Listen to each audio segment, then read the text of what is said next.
BC అంటే ఒక బాధ్యత, బీసీ అంటే ఒక భవిష్యత్తు, బీసీ అంటే ఒక భరోసా, బీసీ అంటే ఒక బాధ్యత, బీసీ అంటే ఒక భవిష్యత్తు. బీసీలు బలహీన వర్గాలు కాదు, బలమైన వర్గాలను చేసి చూపించిన ఘనత విశ్వవిఖ్యాత నట సార్వభౌమ స్వర్గశ్రీ నందమూరి తారక రామారావు గారిది.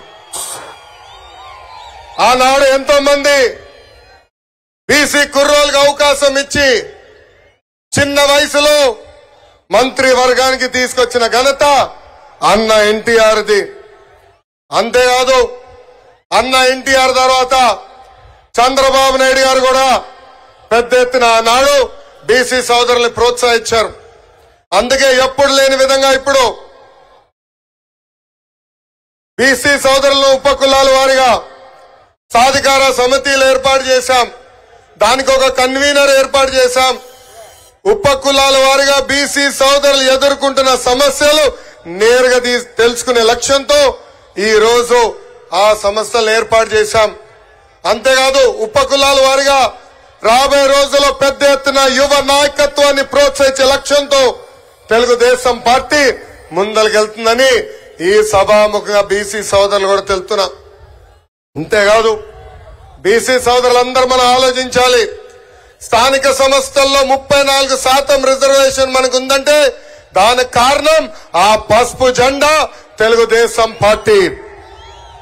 బీసీల కోసం సబ్ ప్లాన్ ద్వారా 36,000 కోట్ల రూపాయలు ఖర్చు పెట్టిన party Telugu Desam party. BC corporation కి 3,000 కోట్ల రూపాయలు నిధులు కేటాయించి 4,20,000 మంది మన బీసీ సోదరుల నుంచి పేదరికం నుంచి బయటికి తీసుకొచ్చిన పార్టీ తెలుగుదేశం పార్టీ. ఆదరణ పథకానికి 1,000 కోట్ల రూపాయలు కేటాయించి పన్నిమోట్లు కూడా అందజేసిన పార్టీ మన పార్టీ తెలుగుదేశం పార్టీ.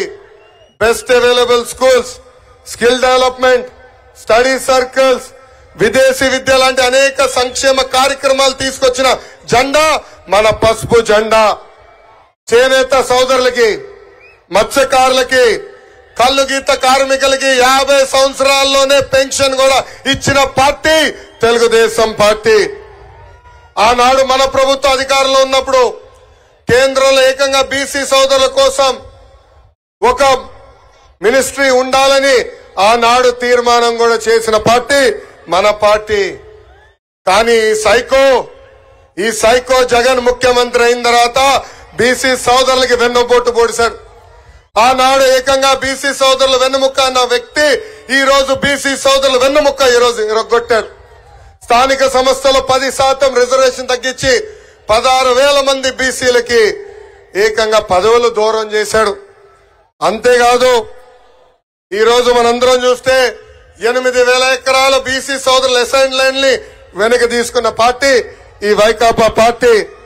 ఆదరణ పథకం రద్దు చేశారు.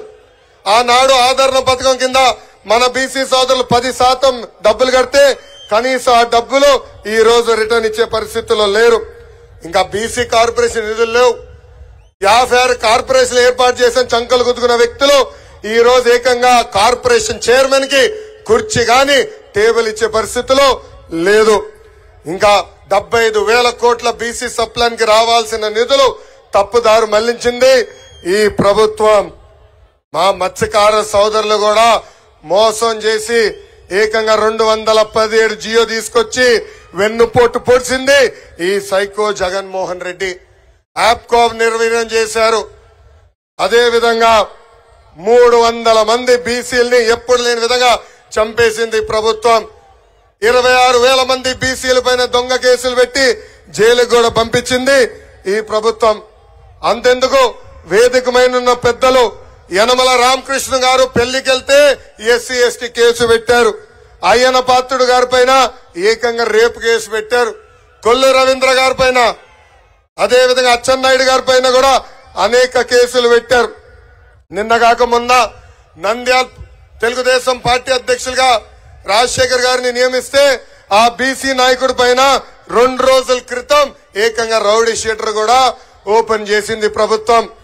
ఈ ప్రభుత్వం ఒకటి చెప్తున్నా, మీరు పెట్టే ఎఫ్ఐఆర్లు మడిచి ఎక్కడ పెడతారో పెట్టుకోండి. 2 నెలలు మా ప్రభుత్వం వస్తుంది. రెడ్ బుక్ లో ఉన్న ప్రతి పేరుకి వసూలు చేసి తీసుకొచ్చే బాధ్యత నేను తీసుకుంటా. అంతేకాదు వాళ్ళ పార్టీకి చెందిన మంత్రులు, ఎంపీలు, ఎమ్మెల్యేలు ఏం ఆడుతున్నారో మనందరం చూసాం. ఈ రోజు ఏకంగా వాళ్ళ పార్టీకి చెందిన ఎమ్మెల్సీ బీసీసీఎల్ అధ్యక్షుడు జంగా కృష్ణమూర్తి గారు వైకాపా పార్టీలో బీసీలకి న్యాయం జరగట్లేదని చెప్పే పరిస్థితికి వచ్చారు. పద్మశాలి సామాజిక వర్గానికి చెందిన కర్నూలు ఎంపీ సంజీవ్ కుమార్ గారు ఏకంగా వైకాపా పార్టీలో బీసీల గొంతు నొక్కేస్తున్నారని చెప్పే పరిస్థితి. ఇంకా పార్థసారథి గారు కూడా సీనియర్ నాయకుడు, మంత్రిగా చేసిన వ్యక్తి, అనేక సార్లు ఎమ్మెల్యేగా పనిచేసిన వ్యక్తి, కనీసం ఆయనకి అపాయింట్మెంట్ ఇచ్చే పరిస్థితిలో ఈ ప్రభుత్వం లేదంటే బీసీలంటే ఎంత చిన్న చూపో మనందరం ఒక్కసారి ఆలోచించాలా. అదే తెలుగుదేశం పార్టీలో బీసీ సోదరుల్ని ప్రోత్సహించాం. ఆనాడు ఆర్థిక శాఖ మంత్రిగా యనమల రామకృష్ణ గారు పనిచేశారు. కేంద్రంలో ఎర్రం నాయుడు గారు 2 సార్లు మంత్రిగా పనిచేశారు. ఇంకా మన రాష్ట్రంకి వచ్చే గల అనేక మంది బీసీ నాయకుల్ని మంత్రులుగా మనం ప్రోత్సహించాం. ఇంతేకాదు ఒక టీటీడీ చైర్పర్సన్ అన్నా, టుడా చైర్మన్ అన్నా ఏకంగా బీసీలని ప్రోత్సహించిన పార్టీ తెలుగుదేశం పార్టీ. ఇప్పుడు బీసీ సోదరులందరం మనం ఆలోచించాలా ఆ పదవుల్లో ఈ రోజు ఎవరు కూర్చుంటున్నారని. ఇంతేకాదు మనందరం చూశాం 10వ తరగతి కుర్రోడు అమర్నాథ్ గౌడ్ ని ఎంత కిరాతకంగా చంపేశారో వైకాపా నాయకులు. అమర్నాథ్ గౌడ్ చేసిన తప్పేంటో తెలుసా? వాళ్ళ అక్కని వేధిస్తున్న వైకాపా నాయకులు వ్యతిరేకంగా మాట్లాడతాం, పోలీస్ స్టేషన్కి వెళ్లి కేసు పెడతాం. ఆ కుర్రోడిని ఏకంగా కొట్టి అతను చదువుకున్న పుస్తకాల నుంచి కాగితాలు చింపి నోట్లో కుక్కేసి కాలు చేతులు కట్టి పెట్రోల్ పోసి తలగలు పెట్టారు ఈ వైకాపా నాయకులు. ఈ రోజు ఆ చెల్లమ్మని చదివిస్తుంది నా తల్లి భువనేశ్వరి అమ్మ. అది తెలుగుదేశం పార్టీ కంటే బీసీలంటే ఎంత చిత్తశుద్ధో. ఇంతేకాదు తెలుగుదేశం పార్టీకి చెందిన నాయకులు నందం సుబ్బయ్య గారు, చంద్రయ్య గారు, జాలయ్య గారిని ఎట్లా కొట్టే చంపేశారో మనందరం చూసాం. ఏకంగా వాళ్ళ అంత్యక్రియలు కూడా మన నాయకుడు చంద్రబాబు నాయుడు గారు వెళ్లే పరిస్థితి మనందరం చూసాం. విజయనగరంలో కృష్ణ మాస్టర్ గారిని ఏకంగా బొలేరో తీసుకుని గుద్ది చంపేశారు. ఇనుప రాడ్లు తీసుకుని కొట్టి ఎలా చంపేశారో మనందరం చూసాం. ఇంకా ధర్మవరంలో మా పద్మశాలి సోదరులు వాళ్ళు నేసిన బట్టని ఇక్కడ విజయవాడలో వైకాపా నాయకులు అమ్మారు. వాళ్ళకి బాకీలున్నారని పద్మశాలి నాయకులు వెళ్లి అక్కడ విజయవాడలో వైకాపా నాయకులు అడిగితే ఏకంగా వాళ్ళ షర్టు ప్యాంటు విప్పి కింద కూర్చోబెట్టి వీడియోలు తీసి బయటకు వదిలేసే పరిస్థితి మనందరం చూసాం. అంతేకాదు నా పాదయాత్రలో శ్రీకాళహస్తి నియోజకవర్గంలో రజక సామాజిక వర్గానికి చెందిన మునిరాజమ్మ నన్ను కలిసింది. ఆ తల్లి ఆమె బాధలు వ్యక్తం చేసింది. అక్కడున్న బడా చోర్ బిఎఫ్ మధుసూదన్ రెడ్డి చేసే ఏదో పనులు ఎండగట్టింది. అది చూసిన తర్వాత ఏకంగా అక్కడున్న శాసనసభ్యుడు వెళ్లి ఆమె షాప్ ని ధ్వంసం చేశారు. ఆమెని అన్ని రకాలుగా ఇబ్బంది పెట్టారు. ఆ అమ్మకి అండగా నిలబడిన వ్యక్తి మన నాయకుడు చంద్రబాబు నాయుడు గారు. ఆయన ప్రోత్సాహంతో మళ్లీ ఆ తల్లి షాపు పెట్టుకునే పరిస్థితి. ఈ సభాముఖంగా అడుగుతున్న జగన్ ని, ఇదేనా మా బీసీలకి నువ్వు ఇచ్చే గౌరవాన్ని? పాదయాత్రలో బీసీలు ఎదుర్కొంటున్న సమస్యలు నేరుగా నేను తెలుసుకున్నా. ఆనాడు ఆదరణ పథకం కింద రజక సోదరులకి వాషింగ్ మెషిన్ ఇచ్చాం. కానీ ఈ రోజు ఆ వాషింగ్ మెషిన్లన్నీ పక్కన పెట్టేసే పరిస్థితి వచ్చింది. రజక సోదరులు అడిగా, ఎందుకు మీరు వాడట్లేదంటే పెరిగిన కరెంట్ ఛార్జీల వల్ల మేము వాషింగ్ మెషిన్ వాడుకోలేకపోతున్నాం అని చెప్పారు. కల్లు గీత కార్మికులకి పనిముట్లు ఇవ్వట్లేదు. ఏకంగా ఎక్సైజ్ అధికారులు వచ్చి పెద్ద ఎత్తున వాళ్ళని ఇబ్బంది పెడుతున్నారు. రియల్ ఎస్టేట్ డెవలప్మెంట్ వల్ల కల్లు గీత కార్మికులకి కావాల్సిన చెట్లు కూడా కొట్టేసే పరిస్థితి నేను స్వయంగా చూసా. చేనేతలకి ఆనాడు ఉచితంగా కరెంట్ అందజేశాం. సబ్సిడీ ద్వారా అనేక పరికరాలు అందజేశాం. 50% సబ్సిడీతో మగ్గాలు ఇచ్చాం, కలర్ సబ్సిడీ ఇచ్చాం, యాన్ సబ్సిడీ ఇచ్చాం. ఈ రోజు ఈ ప్రభుత్వ అధికారులకు వచ్చిన తర్వాత అవన్నీ రద్దు చేసింది. ఇంకా మా యాదవ సోదరులు కూడా ప్రోత్సహించడానికి గతంలో గొర్రెలు మేకలు పెట్టుకున్నాం కూడా డబ్బులు ఇచ్చాం. మినీ గోకులాలు కట్టాం. ఏకంగా బంజర భూములు కూడా ఆనాడు అందజేశాం. ఈ రోజు ఈ ప్రభుత్వ అధికారంలోకి వచ్చి గోపాల మిత్రులు మెడబట్టుకుని బయటికి గెంటేసింది. వాళ్ళని కూడా అన్ని రకాలుగా ఇబ్బంది పెట్టింది ఈ ప్రభుత్వం. ఇంకా మా మత్స్యకార సోదరులకి గతంలో సబ్సిడీ ద్వారా వలలు అందజేశాం, బోట్లు ఇచ్చాం, ఏకంగా ఐస్ బాక్సులు మోపెడ్లు కూడా అందజేశాం. ఈ ప్రభుత్వం వాళ్ళని కూడా మెడబట్టి రోడ్డు బయట గెంటేసింది. బీసీ సోదరులకు ఎదుర్కొన్న సమస్యలు పాదయాత్రలు తెలిసిన అవకాశం నాకు వచ్చింది. ఆ నివేదిక వేదికమైన పెద్దలకు అందజేశాం. అది మన అధ్యక్షులు చంద్రబాబు నాయుడు గారు బీసీ డిక్లరేషన్ లో భాగంగా మన సమస్యలు పరిష్కరిస్తారు. 2019లో నేను పోటీ చేయాలనుకున్నప్పుడు చంద్రబాబు నాయుడు గారు మీరు రాష్ట్రంలో ఎక్కడ పోటీ చేయాలనుకుంటున్నారని నన్ను అడిగారు. ఆనాడు ఆయనకు ఒకటే చెప్పా, అయ్యగారు ఎప్పుడు గెలవని నియోజకవర్గం నాకు ఇవ్వండి, గెలిపించి చూపించే బాధ్యత నేను తీసుకుంటానన్నాను. ఆనాడు నన్ను మంగళగిరికి పంపించారు.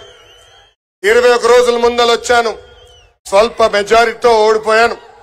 కానీ గత 4 సంవత్సరాలు 10 నెలలుగా మంగళగిరి ప్రజలు నమ్ముకుని ఎప్పుడు లేని విధంగా సంక్షేమ అభివృద్ధి కార్యక్రమాలు ఈ పసుపు జెండా చేసింది. ఆంధ్ర రాష్ట్రంలో ఎక్కడ జరిగిన విధంగా 29 సంక్షేమ కార్యక్రమాలు మన నియోజకవర్గంలో మనం చేశాం. మంగళగిరి ప్రజలందరికీ నేను శిరసు వంచి పాదాభివందనం చేస్తున్నాను. నాకు మీరు అండగా నిలబడ్డారు, నన్ను మీరు ప్రోత్సహించారు. మీరు ముందరికి నడవండి, మీకు అండగా నిలబడతానని నాకు మీరు కొండంత బలం అందజేశారు. అందుకే ఈ సభాముఖంగా చంద్రబాబు నాయుడు గారు నేను కొన్ని మంగళగిరి ప్రజల తరపున కోరుతున్నా. మొదటిది, కొండపోరంబోకు ఫారెస్ట్ భూముల్లో, ఇరిగేషన్ భూముల్లో, ఎండోమెంట్ భూముల్లో, రైల్వే భూముల్లో దశాబ్దాలుగా మంగళగిరి ప్రజలు అక్కడ ఉంటున్నారు, ఇల్లు కట్టుకున్నారు. 1 తరం కాదు, 2 కాదు, 3 తరాలుగా అక్కడ ఉంటున్నారు. ఆ భూములన్నీ రెగ్యులరైజ్ చేయాల్సిన బాధ్యత మన పైన ఉంది సార్. రెండోది, మంగళగిరి నియోజకవర్గంలో ఉన్న నిరుపేద కుటుంబాల కోసం 20,000 ఇల్లు కూడా కట్టించాల్సిన బాధ్యత మన పైన ఉంది. మూడోది, పద్మశాలీలంటే చేనేతలు అనుకుంటాం, కానీ మంగళగిరి నియోజకవర్గంలో పెద్ద ఎత్తున పద్మశాలి సోదరులు స్వర్ణకారులుగా ఉన్నారు. వాళ్ళని ఆదుకునేదానికి ఒక ప్రత్యేక కార్పొరేషన్ కూడా ఏర్పాటు చేయవలసిందిగా పెద్దల్ని నేను కోరుతున్నాను. పెద్దల ఆదేశాల మేరకు మంగళగిరిలో మేము ఒక పైలట్ ప్రాజెక్ట్ చేశాం. టాటా సంస్థతో ఒప్పందం కుదుర్చుకున్నాం. ఏకంగా మగ్గాలపైన ఉన్న చేనేత సోదరుల ఆదాయం రెట్టింపు కూడా చేశాం. ఆ కాన్సెప్ట్ ని మంగళగిరిలోనే కాదు రాష్ట్ర వ్యాప్తంగా తీసుకెళ్లాలని ఈ సభాముఖ పెద్దలు కోరుతున్నా. అంతేకాకుండా 4వ హామీ, ఆనాడు అమరావతి మాస్టర్ ప్లాన్ లో ఇక్కడున్న రైతులు కొంతమంది భూముల్ని U1 జోన్ లో పెడతాం జరిగింది. దానివల్ల రైతులు కొన్ని ఇబ్బందులు ఎదుర్కొన్నారు. అది కూడా రద్దు చేయాలని ఈ సభాముఖంగా వేదికమైన చంద్రబాబు నాయుడు గారిని నేను కోరటం జరుగుతుంది. నాకు ఎక్కువ సమయం ఇవ్వలేదు, పెద్దలు మాట్లాడాల్సిన అవసరం ఉంది. కానీ చంద్రబాబు నాయుడు గారికి, పవన్ అన్నకి ఒకటే హామీ ఇస్తున్నా, ఏ బాధ్యత అయితే నా పైన పెట్టారో, ఏ ఆస్తి అయితే నాకు మళ్లీ మంగళగిరి అభ్యర్థిగా నాకు టికెట్ ప్రకటించారో, తప్పనిసరిగా ఏ మెజార్టీ అయితే నేను ఓడిపోయానో దాని పక్కన ఒక 0 పెట్టి 53,000 మెజార్టీతో గెలిచి ఈ సీటుని మీకు అప్పగించే బాధ్యత మేము తీసుకుంటాం. ఈ రోజు ఎక్కడ చూసా కుర్రోలు రోడ్డుపైకి ఎక్కారు. ఈ ప్రభుత్వ అధికారులకు వచ్చిన తర్వాత కార్యకర్తల పైన దొంగ కేసులు పెట్టారు, రౌడీ షీటర్లు ఓపెన్ చేశాడు, యాదవ సామాజిక వర్గానికి చెందిన మన నాయకుడిని చంపేశారు. అంతేకాదు ఇప్పుడు మళ్లీ ఎమ్మెల్యే కరకట్ట కమలాసన్ ఉన్నాడు సార్, మాకు మళ్లీ వచ్చాడు నటనకి, మాకు మాయ చేసాం, మళ్లీ ప్రజల్ని మాయ చేసాం వచ్చాడు. మాకు 2 నెలల తర్వాత మాకు వదిలిపెట్టండి సార్, వాళ్ళని మేము వదిలిపెట్టము, వడ్డీతో సహా చెల్లించాల్సిన బాధ్యత మా అందరి పైన ఉంటుంది. గత 4 సంవత్సరాలు 10 నెలలుగా మమ్మల్ని అనగదొక్కారు, మమ్మల్ని ఇబ్బంది పెట్టారు. మంగళగిరి నియోజకవర్గానికి ఇచ్చిన అనేక హామీలు ముఖ్యమంత్రి నిలబెట్టుకోలేదు. తప్పనిసరిగా నేను శాసనసభ్యుడిగా ప్రమాణ స్వీకారం చేసిన మొదటి క్షణం నుంచి వాళ్ళు ఇచ్చిన హామీలు నిలబెట్టుకుందన్ని నిలబెట్టుకుంటానని ఈ సభాముఖంగా మీ అందరికీ తెలుపుకుంటూ నాకు ఈ అవకాశం ఇచ్చిన మంగళగిరి ప్రజలకి, కార్యకర్తలకి, పవన్ అన్నకి, చంద్రబాబు నాయుడు గారికి, జనసేన పార్టీ నాయకులందరికీ పేరు పేరున నా హృదయపూర్వక ధన్యవాదాలు తెలుపుకుంటూ నేను సెలవు తీసుకుంటున్నాను. జోహార్ అన్న ఎన్టీఆర్, జోహార్ అన్న ఎన్టీఆర్. చంద్రబాబు నాయుడు గారి నాయకత్వం, చంద్రబాబు నాయుడు గారి నాయకత్వం, పవన్ అన్న నాయకత్వం, పవన్ అన్న నాయకత్వం. జై బాలయ్య, జై బాలయ్య, జై హింద్. జై లోకేష్. లోకేష్ గారికి ప్రత్యేకంగా ధన్యవాదాలు తెలియజేస్తూ ఇప్పుడు మన కోసం సాధికార కమిటీలను ఏర్పాటు చేసి 3 సంవత్సరాలుగా రాష్ట్ర వ్యాప్తంగా పర్యటన చేసుకుని మనం ఇచ్చినటువంటి ఏదైతే ప్రజల నుంచి వచ్చినటువంటి ఎలా మనం బాగు చేసుకోవాలి, మనం ఎలా అభివృద్ధిలోకి రావాలి అనే అంశాలు లోకేష్ గారు సుదీర్ఘ పాదయాత్రలో మన వర్గాన్ని కలుసుకుని ఇచ్చినటువంటి రిప్రజెంటేషన్లో చంద్రబాబు నాయుడు గారు అనేక